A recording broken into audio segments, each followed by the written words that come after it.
बिस्मिल्लाहिर्रहमानिर्रहीम। आज का हमारा टॉपिक है रेस्पिरेटरी डिसऑर्डर्स।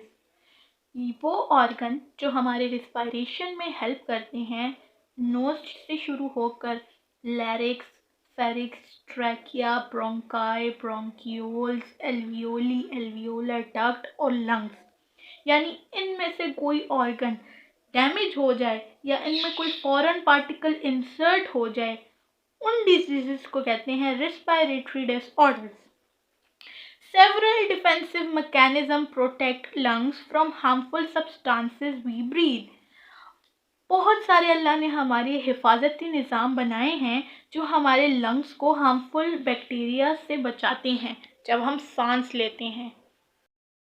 सच एज हेयर अराउंड नोस्ट्रिल्स, यानी हमारे नाक के अंदर बहुत सारे टाइनी हेयर्स होते हैं जो कोई भी फॉरेन पार्टिकल हमारे नोज या लंग्स में जाने से रोकते हैं।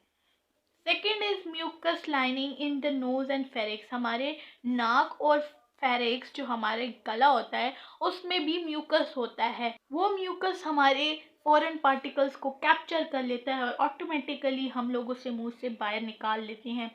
Cilia which are mucus elevator serves to remove foreign particles in the inspire air. हम जब इनहेल करते हैं एयर तो हमारी सराउंडिंग्स में बहुत सारे बैक्टीरिया वायरसेस होते हैं जो हमारे लंग्स में जाएं तो हमारे लंग्स डैमेज हो सकते हैं। तो उन फॉरेन पार्टिकल्स को रोकने के लिए हमारे पास हेयर, म्यूकस और सीलिया होते हैं जो हमारे लंग्स और हमारे ट्रैकिया, ब्रोंकाई एक्सेट्रा इन सब बैक्टीरिया से बचाते हैं। Continue inhalation of harmful substances result in respiratory disorder. अगर हम हार्मफुल सब्सटेंसेस लेते रहें, कंटिन्यूसली लेते रहें, तो हमें रेस्पिरेटरी डिसऑर्डर हो सकते हैं। वी ऑल नो हमारा रेस्पिरेटरी ट्रैक 2 पोर्शन में होता है। सबसे पहले अपर रेस्पिरेटरी ट्रैक होता है और फिर लोअर रेस्पिरेटरी ट्रैक होता है। अपर रेस्पिरेटरी ट्रैक में हमारे पास नोज और लैरिक्स आते हैं। Upper respiratory tract infection include sinusitis. So what is nasal sinus? हमारे पूरे फेस में फेशियल बोन्स होती हैं, तो उन बोन्स में हमारे पास स्मॉल होल्स होते हैं जो कि यूजुअली हमारे फोरहेड और हमारी चीक्स में होते हैं। जब उनमें म्यूकस फिल हो जाता है, जब हमारे फेशियल बोन्स में म्यूकस चला जाए जो हमारे ज़ुकाम की वजह से ही यूजुअली होता है, तो हमारे सर में दर्द शुरू हो जाता है और इन्फ्लेमेशन ऑफ नेज़ल साइनस, हमारी जो फेशियल बोन्स हैं उनके अंदर पेन स्टार्ट हो जाता है, तो इसको कहते हैं sinusitis. It may acute symptoms last 2 to 8 weeks. ये 2 से 8 वीक्स तक लंबा जाता है। और क्रोनिक मतलब हद से ज़्यादा शदीद सिम्टम्स लास्ट मच लॉन्गर, यानी ये 2 से 8 हफ्ते तक भी जा सकता है और उससे लंबा भी जा सकता है, यानी इतना ज़्यादा ये क्रोनिक होता है। अच्छा, अब साइनसाइटिस की कॉजेज़ क्या हैं? Sinusitis is caused by number 1 cold and wet climate. जब हमारा मौसम ठंडा और खुश्क हो जाता है तो अक्सर हमें ज़्यादा से ज़्यादा ज़ुकाम शुरू हो जाता है, तो इस वजह से हमें साइनसाइटिस कोल्ड और वेट क्लाइमेट में हो सकता है। एटमॉस्फेरिक पोल्यूशन, जब हमारे एटमॉस्फेयर में बहुत ज़्यादा पोल्यूशन हो जाए। नंबर 3 स्मोक हमारी क्या होती है, जो केमिकल्स से, जो गाड़ियों से, जो फैक्ट्रीज से स्मोक निकलती है या लकड़ियां जलाकर, उस वजह से भी साइनसाइटिस हो सकता है। डस्ट, अगर आप बहुत ज़्यादा डस्टिंग का काम करते हैं तो भी आपको साइनसाइटिस हो सकता है, क्योंकि हमारी डस्ट में बहुत ज़्यादा बैक्टीरियाज होते हैं। ओवर क्राउडिंग, बहुत ज़्यादा लोग होते हैं तो ऑब्वियसली एक जगह अगर कंजेस्टेड लोग बहुत ज़्यादा हों तो वहाँ पर कार्बन डाइऑक्साइड की जो क्वांटिटी है वो डबल हो सकती है, तो ओवर क्राउडिंग से भी साइनसाइटिस हो सकता है। नंबर 6 डेंटल इन्फेक्शन, दांतों के इन्फेक्शन से या वायरल इन्फेक्शन। अक्सर हमारे आसपास अगर किसी को ज़ुकाम हो, अगर वो छींक मार ले या कुछ कर ले तो वो ऑब्वियसली हमें भी ज़ुकाम शुरू हो जाता है। ठीक है। अच्छा, अब इसकी सिम्टम्स क्या हैं, यानी अगर आपको साइनसाइटिस हो जाता है तो आपको क्या फील होगा या आपके अंदर क्या चेंजेस आएंगी। It's symptoms include fever, sinusitis की वजह से बुखार हो सकता है, नेज़ल ऑब्स्ट्रक्शन यानी नाक में दर्द या नाक की ऑब्वियसली ज़ुकाम होकर नाक की स्किन भी उतर सकती है, तो बहुत ज़्यादा नाक पे भी असर होता है। Recipe voice, what is recipe voice, जैसे खराश वाली आवाज़, बहुत ख़राब आवाज़ हो जाती है। पस लाइक नेज़ल डिस्चार्ज यानी हमारे नाक से पस जो होता है, पीप, उसकी तरह हमारा डिस्चार्ज शुरू हो जाता है, यानी बहुत गाढ़ा। Loss of sense of smell, बहुत से लोगों को साइनसाइटिस की वजह से खुशबू आना बंद हो जाती है, क्योंकि उनके नोज़ की जो नॉस्ट्रिल्स होती है ना, वो म्यूकस जो है कवर कर लेता है। फेशियल पेन, बहुत ज़्यादा फेशियल पेन होता है, क्योंकि हमारे ये फेशियल बोन्स में म्यूकस फंस जाता है ना, इस वजह से। Headache, that is something very sharp, बहुत ज़्यादा हेडेक होता है, ऐसा हेडेक ना कि माइग्रेन की ही तरह हेडेक होता है, तो बहुत सख्त इसकी सिम्टम्स हैं। तो ये सिम्टम्स भी याद कर लें और कॉजेज़ भी इसकी बहुत अच्छे तरीके से याद कर लें। अच्छा, तो साइनसाइटिस का इलाज, ट्रीटमेंट क्या हो सकती है? अगर बैक्टीरियल इन्फेक्शन हो, यानी कोई बैक्टीरिया हमारे नोज़ में चला गया हो, तो एंटीबायोटिक्स और sulfa drugs are prescribe. Doctor ज़्यादातर एंटीबायोटिक्स और सल्फा ड्रग्स ही रिकमेंड करते हैं। न्यूबलाइजेशन is also prescribed, which can be useful in reducing inflammation in sinuses. न्यूबलाइजेशन हमारे पास जो हम डॉक्टर्स कराते हैं, लाइक वार्म एयर जो मास्क लगाकर इनहेल की जाती है, जिससे बहुत ज़्यादा दर्द में कमी आती है। And nose to accelerate recovery, जितना ज़्यादा हम लोग स्टीमिंग करते हैं ना, उतना ज़्यादा हमारे नोज़ खुलता रहता है, तो बहुत सारे पेशेंट्स को इससे भी आराम आ जाता है। ठीक है, फर्स्ट ट्रीटमेंट एंटीबायोटिक और sulfa drugs, and second treatment is nebulization. ठीक है, अब हमारे पास है लोअर रिस्पायरेटरी ट्रैक इन्फेक्शन। याद करें, लोअर रिस्पायरेटरी ट्रैक में हमारे पास क्या आता है?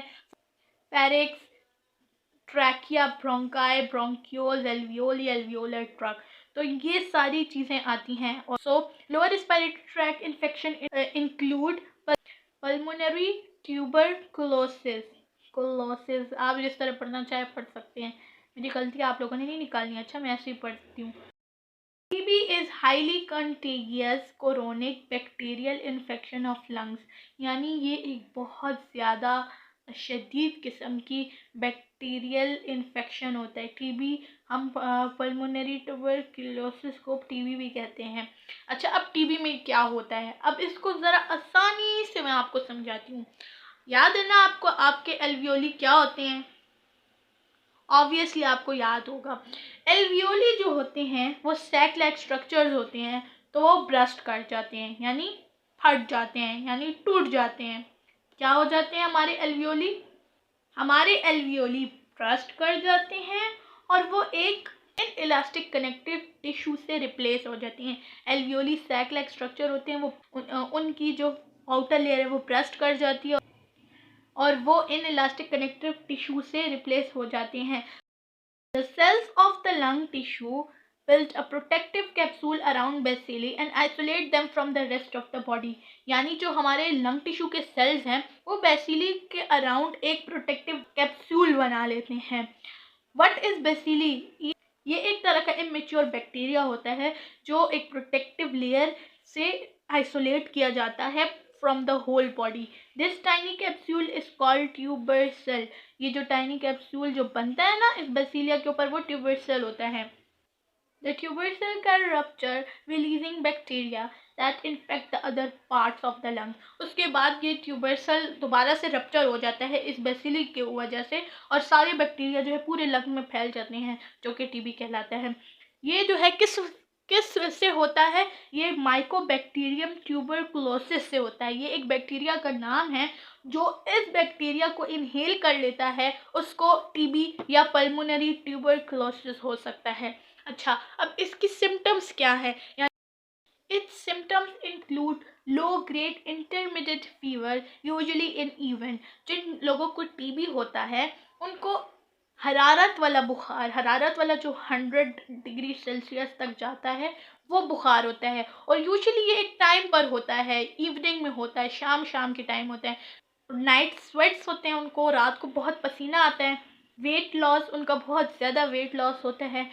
एनोरेक्सिया होता है उन्हें, लॉस ऑफ एपिटाइट, यानी उनकी ताकत ही ख़त्म हो जाती है, बहुत ज़्यादा लो फील करते हैं, वो डिप्रेशन में चले जाते हैं। ड्राई कफ विथ स्पूटम, यानी खुश्क खांसी होती है। स्पूटम क्या होता है? It's a mixture of saliva and mucus. Dull as in chest due to inflammation of pleura of the lungs, यानी क्योंकि हमारे लंग्स डैमेज हो जाते हैं, इसकी वजह से चेस्ट में भी पेन शुरू हो जाता है। वो बहुत हल्का सा होता है, लाइक डल पेन होता है। अच्छा, अब इसकी मेडिसिन और इसकी ट्रीटमेंट कैसे होती हैं? Taking medicine for 9 month regularly to cure TB, यानी 9 मंथ्स की रेगुलर मेडिकेशन उस पेशेंट को दी जाती है जो जिसको टीबी होती है। अगर वो छोड़ देगा तो उसकी बीमारी ठीक नहीं हो सकती। This is called daily observed treatment short course. इस कोर्स को कहते हैं daily observed treatment short course. This treatment is given to the patient under the supervision to completely cure the patient. ये पेशेंट के ऊपर डॉक्टर जो है supervise होता है कि वो सही तरह रेगुलरली मेडिसिन को ले सके। अब हम पढ़ेंगे डिसऑर्डर्स ऑफ लंग्स, यानी कि हमारे लंग्स को किस तरह डिसऑर्डर हो सकते हैं। पहले तो हमने अपर रेस्पिरेटरी ट्रैक और लोअर रेस्पिरेटरी ट्रैक पर। अब लंग्स जो हैं इनसे मतलब ब्रॉड कैटेगरी में आता है। Emphysema and lung cancer are the two common example. Emphysema क्या होता है? Disease develop over time. ये एक डिजीज़ होती है जो आहिस्ता आहिस्ता हमारे लंग्स को डैमेज करती है और स्पेशली हमारे लंग्स टिश्यू को डैमेज करती है और डिस्ट्रक्शन ऑफ एल्वियोली भी करती है। और लंग कैंसर अभी मैं आपको पढ़ाऊंगी। एम्फिसीमा की इतनी डिटेल नहीं थी, यानी एम्फिसीमा याद रख लें कि वो हमारे लंग्स को आस्ते आस्ते डैमेज कर लेता है। अच्छा, अब कैंसर क्या होता है? Cancer is malignant tumour. Malignant tumour यानी जो ये फैलता है, मेलिग्नेंट मतलब फैलने वाला, जो डिवाइड हो सकता है। Which develop due to uncontrolled cell division, यानी ये अनकंट्रोल्ड है, यानी ये किसी इंसान के हाथ में नहीं है, ये बस खुद ही हो जाता है कैंसर। कॉजेज, इसकी सबसे बड़ी कॉजेज क्या है? Number 1, smoking is it's main cause. इसकी सबसे बड़ी वजह स्मोकिंग होती है। स्मोकिंग हमारे लंग्स को इस हद तक तबाह कर सकते हैं कि हमारे लंग्स को कैंसर हो सकता है, और आपको पता है कैंसर के बाद डेथ होती है। Because tobacco smoke contain carcinogens, यानी टोबैको स्मोक जो है, जो हमारे स्मोकिंग के अंदर टोबैको होता है, उसकी वजह से हमें कैंसर हो सकता है। एस्बेस्टोस, ये एक इंसुलेटर होता है जो हीट को रिफ्लेक्ट करता है, और अगर कोई इंसान इसे इनहेल कर दे तो ये हमारे लिए सख्त कैंसर का बायस बन सकता है। एर्सेनिक जो है हमारी अर्थ की क्रस्ट में होता है, जो इंसान के लिए बहुत ज़्यादा हार्मफुल होता है। Radiation such as gamma and X ray, जो रेडिएशंस होती हैं, जो बहुत सारे, जो ज़्यादा एक्सरे कराते रहते हैं बहुत ज़्यादा, तो उनको भी कैंसर हो सकता है। तो एक्सरे जो है, एक्सरे की रेडिएशन हमारे लिए बहुत हार्मफुल होती हैं। सन में हमारे पास यूवी रेज होती हैं, वो भी बहुत ज़्यादा हार्मफुल होती हैं। Compound in car exhaust fumes, जो गाड़ियों से निकलती हैं धुएं, वो भी हमारे लिए कार्सिनोजेंस की एग्जांपल्स होती हैं। कार्सिनोजेंस मतलब जो कैंसर कॉजिंग एजेंट होता है। अब इसकी सिम्टम्स क्या, यानी जब जिस इंसान को कैंसर होता है लंग्स का, उनके साथ क्या होना शुरू हो जाता है। सबसे पहले जिनको कैंसर होना शुरू होता है, first event appear to be thickening and closing over growth of cells lining the bronchi. सबसे पहले जो हमारे ब्रोंकाई होते हैं वो थिक होना शुरू हो जाते हैं, यानी उनके ऊपर लेयर्स आना शुरू हो जाती हैं। And then loss of cilia so that it is impossible to prevent dust and dirt from setting in lungs, यानी जो हमारे सीलिया होते हैं, जो हमारे ट्रैकिया में होते हैं और ब्रोंकाई में होते हैं, वो ही सब डिस्ट्रॉय हो जाते हैं, ख़त्म हो जाती हैं। तो हमारी जब सीलिया ही नहीं होंगे तो हमारे डस्ट और हमारे डर्ट को किस तरह हमारे लंग से जाने से रोकेगा। इस वजह से जिनको लंग कैंसर होता है वो बहुत जल्दी बीमार होते हैं, क्योंकि उनको हर बैक्टीरिया उनके अंदर आसानी से चला जाता है। द ट्यूमर में grow until bronchus is blocked. वो ट्यूमर इतना बड़ा होता है, जो ब्रोंकाई के ऊपर लेयर बनती रहती है वो इतनी बड़ी होती है कि हमारा पूरा ब्रोंकाई ब्लॉक हो जाता है। Cutting off the supply of air to that lungs, यानी हमारे लंग्स तक एयर ही नहीं जाती हैं। इसका इलाज यही है कि हमें या तो पूरा लंग जो है रिप्लेस करना पड़ता है, या फिर सिर्फ एक लोब हटाना पड़ता है जिसमें सेकेंडरी ग्रोथ शुरू हो जाए। दिस ऑपरेशन इज कॉल्ड निमोनेक्टोमी, यानी जो ऑपरेशन होता है जहाँ जिसमें या तो लोब निकाल लेते हैं या तो पूरा लंग निकालना पड़ता है, तो उसको निमोनेक्टोमी कहते हैं। Treatments also include chemotherapy and radiotherapy, यानी कीमोथेरेपी से भी लंग कैंसर ख़त्म हो सकता है या नहीं ये नहीं पता, लेकिन बहुत सारे लोग कीमोथेरेपी भी करवाते हैं लेकिन फिर भी उनका लंग जो है उनका कैंसर सही नहीं होता। और जो रेडियो वेव्स हमारे लंग्स तक ले जाते हैं ताकि हमारे कैंसर सेल्स डेथ हो सकें। इफेक्ट ऑफ स्मोकिंग, स्मोकिंग से हमारे साथ क्या क्या हो सकता है। 87% of lung cancer is caused by cigarette smoking, यानी मेजॉरिटी लंग कैंसर हमारे सिगरेट स्मोकिंग की वजह से होते हैं। Smoking is also major cause of cancer of mouth, larynx and oesophagus. हमारा माउथ, लैरिक्स, एसोफेगस जो है सबसे ज़्यादा जो है ना कैंसर करता है स्मोकिंग की वजह से, यानी कैंसर का मेन रूट ही स्मोकिंग से स्टार्ट होता है। It also causes lung disease such as chronic bronchitis, यानी ये जो है हमारे पास ब्रोंकाई की सख्त डिजीज़ करती है, और एम्फिसीमा जो हमारे लंग्स को ग्रेजुअली डैमेज करते हैं। Cigarette smoking contain chemicals which irritates the air passage in lung air early morning cough, यानी जो लोग स्मोकिंग करते हैं उनका जो गला होता है ना वो बहुत ज़्यादा मतलब खुश्क हो जाता है, और स्मोक जो है गर्म फ्यूम होती है जो हमारे गले को बहुत ज़्यादा डैमेज कर सकती है, तो बहुत ज़्यादा उन लोगों को खांसी रहती है, यानी सुबह उठते हैं तो उनका गला खराश कर रहा होता है। Their lungs are not protected their lungs are not protected by any bacteria and viruses because their cilia in the lungs are completely destroyed, यानी वो स्मोकिंग करते हैं तो उनके नाक में जो बाल होते हैं, ट्रैकिया में जो सीलिया होते हैं वो सारे डिस्ट्रॉय हो जाते हैं, ख़त्म हो जाते हैं, तो कोई बैक्टीरिया या वायरस रुक ही नहीं सकता और डायरेक्ट लंग्स में चला जाता है। इतनी ज़्यादा फिर बीमारियाँ होती हैं। Smoking make hards to breathe, यानी ब्रीदिंग भी स्मोकिंग की वजह से मुश्किल हो जाती है। Within a short time it can also worsen asthma allergies, जितनी ज़्यादा स्मोकिंग करेंगे उतना ज़्यादा एस्थमा भी बढ़ेगा। एस्थमा जो दमे की बीमारी होती है, और एलर्जीज भी होती हैं, यानी ये जब आपके नोज़ और ट्रैकिया फॉरेन पार्टिकल्स आपके लिए भेज रहे हैं तो आप किस तरह अपने लंग्स को बचा सकते हैं। तो वो बंदा हर वक्त बीमार होता है जो स्मोकिंग करता है, ठीक है। तो smoking is really dangerous. Personally भी मैं आप सबको कहूँगी कि ख़ासकर लड़के स्मोकिंग की एडिक्शन में बिल्कुल मत लगना। Smoking is very dangerous for you, ये आपकी पूरी लाइफ डिस्ट्रॉय कर सकती है। उम्मीद है आपको आज का लेक्चर समझ आ गया होगा। अगर किसी भी किस्म का आपके पास कोई सवाल हो, मुझे सवालों के जवाब देना बहुत अच्छा लगता है, तो आप मुझसे पूछ सकते हैं। थैंक यू एंड अल्लाह हाफिज़।